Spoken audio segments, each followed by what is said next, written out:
तो class of science में आपका स्वागत है। क्लास 10th इंग्लिश मीडियम के स्टूडेंट्स, आपकी साइंस की एनसीईआरटी बुक यानी कि एनसीईआरटी के साइंस बुक्स का चैप्टर 2 जिसका नाम है एसिड बेस एंड सॉल्ट्स, वो आज मैं बताने वाला हूँ। और अगर आपने इस वीडियो से पहले चैप्टर 1 वाली वीडियो नहीं देखी है तो आप चैनल की वीडियोस में जाकर चैप्टर फर्स्ट वाली वीडियो जरूर देखिए, क्योंकि इस पर मैंने सारे आईएमपी टॉपिक्स की बात करी है। उसके बाद ही तो चैप्टर 2 पर आया हूँ। और अगर आप यहाँ तक आ गए हैं तो चैनल को सब्सक्राइब कीजिए, क्योंकि ये चैनल आपको टॉप कराने वाला है, 100 में से 100 मार्क्स दिलाने वाला है। और एसिड बेस सॉल्ट चैप्टर की बात करें तो एसिड तो हमने नॉर्मल लाइफ में सुन रखा है। बेस वो होता है जिसमें एसिड के जो है प्रॉपर्टीज़ नहीं होती, जो नॉर्मली टेस्ट में बीटर कड़वे होते हैं। और सॉल्ट्स को भी हम जानते हैं, यानी कि सॉल्ट यानी नमक और एसिड को हम अपनी लाइफ में अच्छे से जानते हैं। बस क्या होता है बेस, ये जानना होगा काफ़ी हमारे लिए। बस हमें ये जानना रहेगा। तो इस टॉपिक में आपको जो खास कर पढ़ना है वो टॉपिक वही है, हमारे चैप्टर का पहला वर्ड जिसको हम बोलते हैं एसिड। एसिड के बारे में आपको क्या क्या पढ़ना है, एसिड की डिफिनीशन पढ़ना है। एसिड की डिफिनीशन की बात करें तो इसकी डिफिनीशन जो होती है, इसमें अपन को टेस्ट बताना रहता है और ये कौन से लिटमस पेपर को कौन से कलर में कन्वर्ट कर देते हैं ये बताना रहता है। तो एसिड नॉर्मली स्वाद में खट्टे होते हैं, यानी कि सॉर एंड टेस्ट। तो आपको एसिड की डिफिनीशन बतानी है और एसिड की जो जो प्रॉपर्टीज़ होती है वो आपको सारी याद कर लेना है। तो क्वेश्चन अगर एसिड की डिफिनीशन पे आएगा तो भी आप कर लेंगे और प्रॉपर्टीज़ पे आएगा तो भी कर लेंगे, क्योंकि इस बार एसिड और बेस की प्रॉपर्टीज़ पूछी गई थी। और इसके बाद सेम आपको बेस के बारे में पढ़ना है। बेस के बारे में बताया तो बेस का टेस्ट कैसा होता है ये बता देना, वो कौन से लिटमस पेपर को कौन से कलर में कन्वर्ट करता है, इसकी पीएच वैल्यू कितनी होती है ये बताना है। तो नॉर्मली आपको बेस की भी डिफिनीशन बता देनी है, यानी कि क्या इसकी परिभाषा होती है, और इसके साथ इसकी भी प्रॉपर्टीज याद कर लेना। और जब आप ये 2 टॉपिक कंप्लीट कर चुके होंगे तो आपको एसिड और बेस तो याद होगा ही होगा, इनके बीच का आप अंतर भी कर पाएंगे, क्योंकि आपको दोनों की जो है प्रॉपर्टीज़ याद है, यानी कि इनके बीच का जो डिफरेंस होता है वो भी आपको अपने आप याद हो जाएगा। तो क्वेश्चन पेपर में, यूनिट टेस्ट में, क्वार्टरली, हाफ ईयरली या मेन बोर्ड एग्जाम में आपका किसी भी तरीके से क्वेश्चन आएगा तो आप कर पाएंगे। इसके बाद आपको खासकर एसिड और बेस के एग्जाम्पल भी याद कर लेना है, क्योंकि कई बार वो चूज द करेक्ट आंसर में या फिर फिल इन द ब्लैंक्स में आ जाते हैं। क्वेश्चन नंबर 3 की बात करें तो एसिड और बेस को मिलाकर क्या बनता है, एक ऐसी केमिकल रिएक्शन का नाम होता है न्यूट्रलाइजेशन।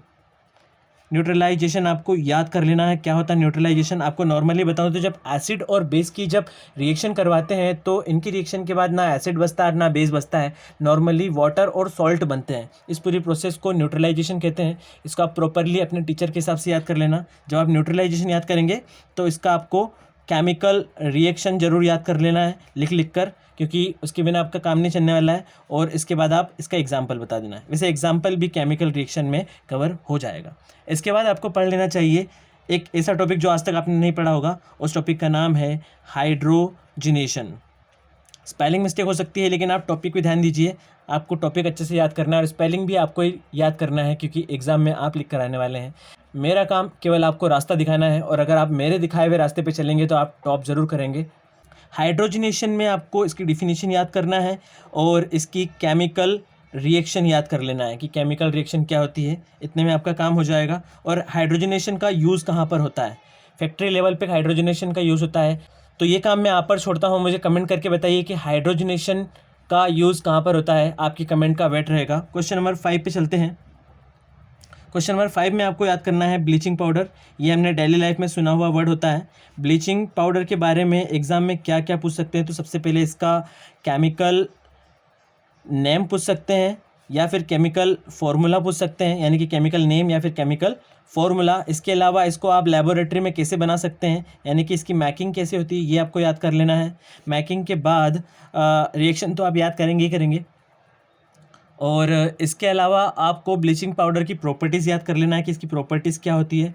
और प्रॉपर्टीज़ के बाद लास्टली आपको इसके यूजेस याद करना है, यानी कि ब्लीचिंग पाउडर क्या होता है, इसका केमिकल नेम क्या है, फॉर्मूला क्या है, और आपने इसके अगर यूजेस याद कर लिए तो एग्जाम में या टेस्ट में क्वेश्चन कितना भी घुमा फिरा कर दे दे आपको आ जाएगा, चाहे वो एमसीक्यूज़ के फॉर्म में हो चाहे वो थ्योरी के फॉर्म में हो। क्वेश्चन नंबर 5 आपको बताने वाला हूँ। क्वेश्चन नंबर 5 तो आपको बता ही दिया, सॉरी। उसके बाद चलते हैं क्वेश्चन नंबर 6 पे।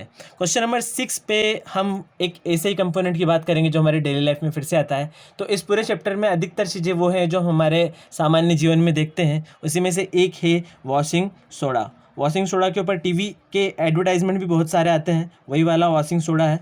वॉशिंग सोडा के ऊपर भी आपको ऐसा ही कंटेंट तैयार करना है जैसा आपने ब्लीचिंग पाउडर के लिए तैयार किया है, कि वॉशिंग पाउडर क्या होता है, इसकी डिफिनेशन क्या होती है, इसकी प्रॉपर्टीज़ याद करना है आपको, और लास्टली इसके केमिकल नेम और फार्मूला ज़रूर करके याद कर लेना है, और लास्टली इसकी यूज़ कर लेना है आप यूजेस। तो इतने में आपका वॉशिंग सोडा वाला जो है टॉपिक पूरा कंप्लीट हो जाएगा। और उसके बाद आपको याद करना है पीओपी। पीओपी का पूरा नाम होता है प्लास्टर ऑफ पेरिस। बच्चों, जब आप अपने घर में दीवारों पर एक लेयर देखते हैं जो बिल्कुल चिकनी होती है, वो एक केमिकल को लगाने के बाद बनती है, वो chemical he plaster of Paris होता है, जिसको नॉर्मली पेंटर लोग पीओपी भी बोलते हैं। पीओपी कैसे बनता है, किससे बनता है, मैं आपको बता देता हूँ। पीओपी एक जिप्सम से बनता है। अब मैं आपसे चाहता हूँ कि आप कमेंट में जिप्सम का फॉर्मूला लिख के बताइए कि जिप्सम का फॉर्मूला क्या होता है। पीओपी बनता है जिप्सम से। आप जिप्सम को जब 100 से 300 डिग्री टेम्परेचर पर गर्म करते हैं तो पीओपी कैसे बनता है, इसकी मैकिंग क्या होती है, ये आपको याद करना है। मैकिंग के साथ साथ इसका रिएक्शन का इक्वेशन याद कर लेना, तो डिफिनेशन भी हो जाएगी। एंड लास्टली 2 पॉइंट इसमें रह जाते हैं, इसके आपको यूजेज याद करना है। और एक चीज़ आपसे पूछ सकते हैं एग्जाम में, ये पूछ सकते हैं कि पीओपी को मॉइस्चर प्रूफ कंटेनर में क्यों रखा जाता है, यानी कि ऐसे कंटेनर में रखा जाता है जिसमें हवा पानी ना पहुंच पाए। तो उसका रखने के लिए मैं आपको एक ही वर्ड लिख देता हूँ कि इसकी कीपिंग का मतलब इसको रखना मॉइस्चर प्रूफ वाले कंटेनर में क्यों रखा जाता है। आप मुझे कमेंट करके भी इसका आंसर बता सकते हैं कि पीओपी को मॉइस्चर प्रूफ कंटेनर में ही क्यों रखा जाता है। इसके बाद चलते हैं बेकिंग सोडा पे। बेकिंग सोडा वो है जो खाने के आइटम में डाला जाता है। तो बेकिंग सोडा के ऊपर भी आपको इसका केमिकल नेम और फार्मूला याद करना है। सी से केमिकल, एन से नेम, एफ से फार्मूला। तो आपको केमिकल नेम याद करना है, केमिकल फार्मूला याद करना है और इसके यूजेस याद कर लेना है। तो 2 से 4 केमिकल कंपाउंड ऐसे हो गए हैं जिनके आपको केमिकल नेम, केमिकल फार्मूला और यूजेस याद करना है। इसके अलावा पेपर में एक्स्ट्रा कुछ भी नहीं पूछा जाता है, केवल इन्हीं में से सारे क्वेश्चन घुमा फिरा कर पूछ लिए जाते हैं। अब बात अगर बेकिंग सोडा की कर ही ली है तो इसके ऊपर आपको ये बताना है कि जो दूध वाले भैया होते हैं, हमारे दूध वाले भैया जो दूध देने के लिए आते हैं, अपनी बाटली में से दूध निकालते और हमको देते हैं, तो वो क्या करते हैं कि अपने मिल्क में थोड़े से अमाउंट में, यानी कि स्मॉल अमाउंट में बेकिंग सोडा को मिला देते हैं। क्यों मिलाते हैं ये आपको याद करना है। ये आपके लिए जानने वाला विषय हो गया कि बेकिंग सोडा को क्यों मिलाया जा रहा है दूध में, कुछ मिलावट हो रही है क्या। नहीं, इसका एक बहुत अच्छा रीज़न है, इसे आप याद करके मुझे कमेंट में बताइए।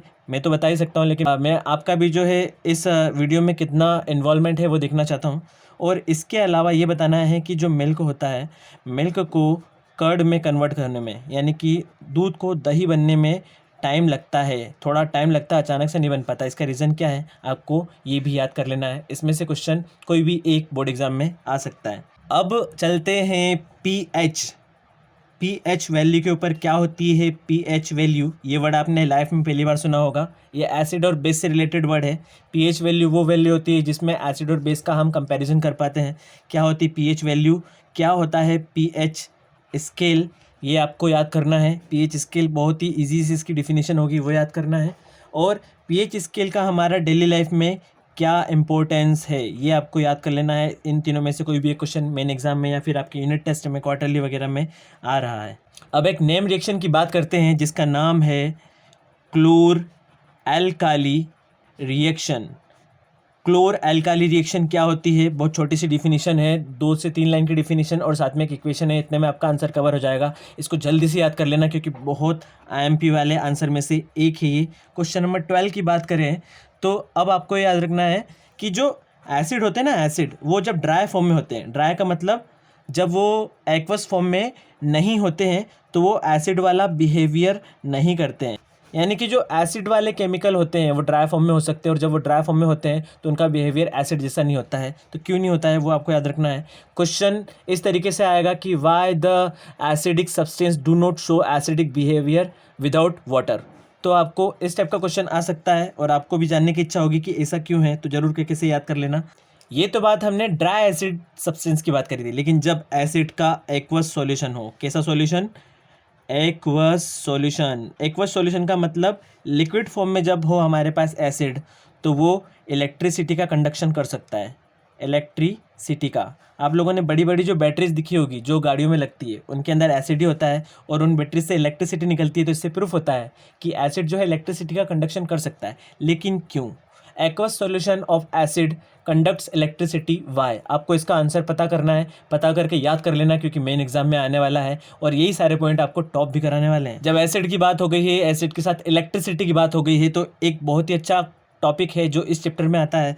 उस टॉपिक का नाम है डिस्टिल्ड वाटर। डिस्टिल्ड वाटर का मतलब ये हो गया कि जो उबला हुआ पानी रहता है वो शुद्ध रहता है, और डिस्टिल्ड वाटर जो होता है इलेक्ट्रिसिटी को जो है कंडक्ट नहीं करता है। इसका रीज़न क्या है आपको पता करना है कि जो शुद्ध पानी होता है उसके अंदर करंट का फ्लो नहीं होता है, लेकिन इसकी जगह अगर रेन वाटर रहे, रेन वाटर जो रोड पर जमा हो गया है उसमें गंदगी काफ़ी होगी, वो शुद्ध नहीं होगा, वो इलेक्ट्रिसिटी का कंडक्शन करता है तो दोनों जगह पानी ही, लेकिन डिस्टिल वाटर इलेक्ट्रिसिटी को कंडक्ट नहीं करता और रेन वाटर इलेक्ट्रिसिटी को कंडक्ट करता है। इसका रीज़न क्या है ये आपको याद कर लेना है क्योंकि मेन एग्जाम में आने जैसा क्वेश्चन है। एंटासिड क्या होता है, एंटासिड क्या होता है, इसकी डिफिनीशन याद करना है आपको, और इसके अलावा इसको कहाँ यूज़ करते हैं मैं आपको थोड़ी सी हिंट दे देता हूँ। इसको जो है डॉक्टर लोग यूज़ करते हैं और ट्रीटमेंट के लिए यूज़ करते हैं। एंटासिड का क्या यूज़ है आप कमेंट करके ज़रूर बताइए मुझे। तो जितने भी लोग वीडियो देख रहे हैं प्लीज़ मेरे क्वेश्चन का आंसर प्यारे प्यारे कमेंट के थ्रू दीजिए, मैं आपका इन्वॉल्वमेंट देखना चाहूँगा। इससे मुझे भी मोटिवेशन मिलेगा और मैं आपके लिए और भी बहुत सारी अच्छी अच्छी वीडियोज़ लाऊंगा जो आपको एजुकेशनल लेवल पे बहुत आगे बढ़ाएंगे और आपके सपनों को पूरा करेंगे। और वीडियो को अगर यहाँ तक देख लिया है तो आप वीडियो को लाइक करें। एक लास्ट क्वेश्चन बचा है जो आपको जरूर याद कर लेना चाहिए कि कर्ड का मतलब होता है दही, और इसके अलावा जितने भी सॉर सब्सटेंस होते हैं, जो खट्टे सब्सटेंस होते हैं, उनको आपको ब्रास या फिर कॉपर वाले बर्तन में नहीं रखना चाहिए। कॉपर का मतलब तांबा और ब्रास का मतलब कांसा नाम का एक मेटल होता है जिसको ब्रास बोलते हैं। कैसा होता है, आप अपने पेरेंट्स से पूछिए कि कांसा कैसा होता है। उसमें जो है दही या फिर खट्टे सब्सटेंस को नहीं रखा जाता है। इसका रीज़न ये है क्योंकि जो दही के अंदर का एसिड होता है कॉपर या ब्रास से रिएक्शन करके हार्मफुल सब्सटेंस बनाता है जो हमारी हेल्थ के लिए डेंजरस हो सकता है, इसलिए इनको इसमें नहीं रखा जाता है। अब एग्ज़ाम में आपसे ये पूछ सकते हैं कि कर्ड हो गया, इसके अलावा लेमन हो गया, लेमन के अलावा ऑरेंज, इसके अलावा एंट स्टिंग यानी कि चींटी के डंक में, टोमेटो में, टेमेरिंड यानी कि इमली में। तो यहाँ पर कुछ नाम मैंने आपको लिखवा दिए हैं, curd, lemon, orange, ant sting, tomato, tamarind. इन सब में कौन सा वाला एसिड होता है ये आपको जरूर करके याद कर लेना है क्योंकि कई बार जो है MCQs fill in the blanks match the column में इस टाइप के क्वेश्चन पूछे गए हैं। तो गाइस अगर आप यहाँ तक पहुँच गए हैं तो मैं आपको कॉन्ग्रेचुलेशन करना चाहूँगा क्योंकि इन सारे टॉपिक की अगर आपने तैयारी कर ली तो मेरी बात का विश्वास करो, चैप्टर 2 की तैयारी आपकी इतनी परफेक्ट हो चुकी है कि अब एग्ज़ाम में इससे रिलेटेड कोई भी क्वेश्चन आएगा तो वो आपसे बनेगा ही बनेगा और आपको आएंगी फुल मार्क्स। और अगर आपने नहीं तैयारी करी है तो आप इसी लिस्ट को अपनी कॉपी में उतारिए और याद कर करके इन पर टिक लगाते जाइए और आपका कंटेंट तैयार होते जाएगा कि आपने कितनी ज़्यादा पढ़ाई करी है। बच्चों में यही तो प्रॉब्लम होती है ना कि वो पढ़ते जाते हैं और ऐसा लगता है कि यार हमने कुछ तैयारी ही नहीं करी है।